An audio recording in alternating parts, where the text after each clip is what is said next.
Nilikuwa nakwambia kuna kijana ya huyu mama hapa, ndo nataka nione kama nitamwinbox tuone kama tutafaulu hiyo kitu.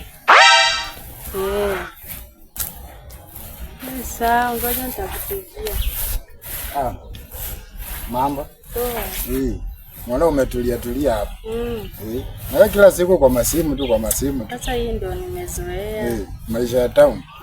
Alafu ile siku kuna kitu ulikuwa unataka kuniambia, alafu mama akaingia. Ulikuwa unasemaje? Nilikuwa nataka nikutumie kitu. Ndio akaingia akakata. Pesa? Nataka kuniambia pesa. Hapa nitumie. Sawa.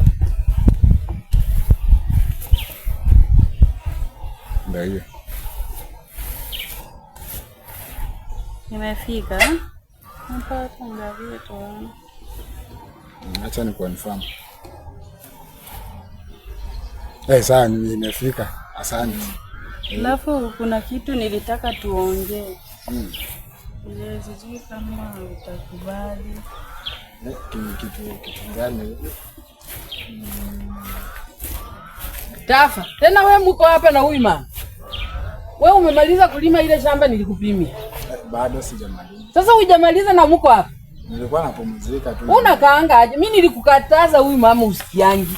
Na wewe mama wachana na mtoto yangu. Siri kama mtoto wangu. Mimi nimekukataza. Mimi nia yako kwa hii boma siijui. Kwa sababu uliwacha bwana yako huko. Wacha kushinda hapo unakataza mtoto yangu kufanya kazi, na kazi ndio inafanya tukule kwa hii nyumba. Lakini sina ubaya. Wachana na mtoto wangu. Na Tafa wewe. Mimi nikikupata tena umesimama na huyu mama tutakosana. Nitakufukuza hii boma uende kwa baba yako huko.